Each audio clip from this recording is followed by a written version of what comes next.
L'association Lire sous le Baobab continue son engagement en faveur de l'éducation des enfants guinéens. Ce jeudi, l'ONG a organisé une session de formation à l'école primaire Fidel Castro à Conakry, une formation axée sur l'utilisation de la littérature jeunesse africaine comme outil pédagogique complémentaire. Créée en 2019 par Ali Bangoura, Lire sous le Baobab est une organisation non gouvernementale qui œuvre dans les écoles primaires guinéennes.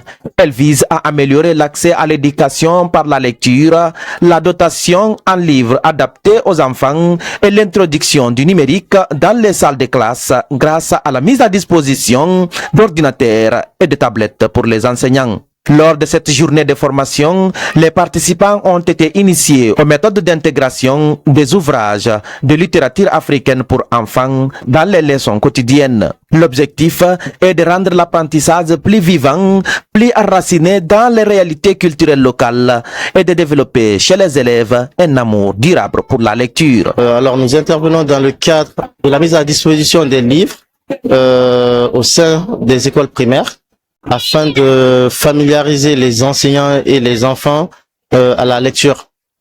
Et aussi, nous fournissons des ordinateurs et des tablettes à contenu éducatif, histoire aussi de familiariser les enseignants aux outils numériques actuels. Et du coup, aujourd'hui, nous sommes à l'école Fidel Castro. Nous travaillons d'abord par la formation des enseignants, sur l'utilisation de ces livres littérature jeunesse africaine en complément du programme scolaire. Et ensuite, dans un second temps, nous fournissons des ordinateurs et des tablettes. Nous travaillons avec les éditions Gandal et aussi on a signé un partenariat avec l'inspection régionale de l'éducation de la ville de Conakry.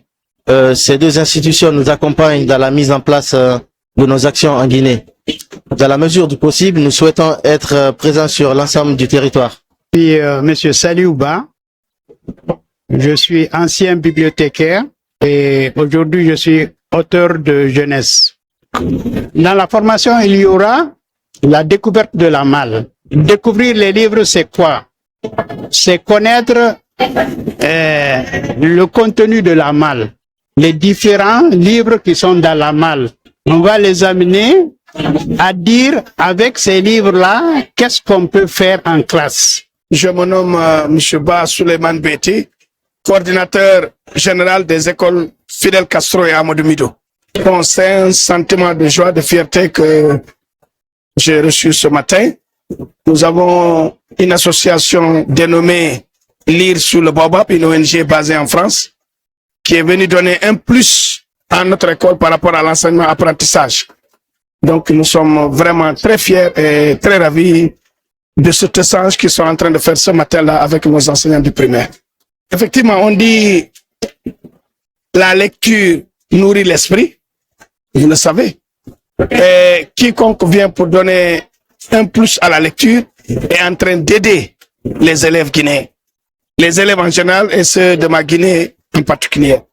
Donc je ne peux que leur dire de prendre tout le sérieux qu'il faut. Formateurs comme participants ont salué l'initiative, soulignant l'importance d'un tel accompagnement dans un système éducatif en quête de renouveau. Les bénéficiaires de cette formation ont exprimé leur enthousiasme à l'idée d'utiliser ces ressources dans leur classe. Oui, aujourd'hui, nous sommes en train de tenir une formation pour les enseignants et qui est très important pour mes enseignants aujourd'hui. Et là, nous remercions cette ONG qui est venue vraiment au moment opportun, là où nous avons besoin vraiment de former nos enseignants. Et ce que nous avons vu à l'intérieur, nous avons vu que c'est des livres qui peuvent vraiment apporter beaucoup d'importance pour les enfants. Lire sous le Baobab lance ainsi un appel à tous les enseignants et élèves guinéens.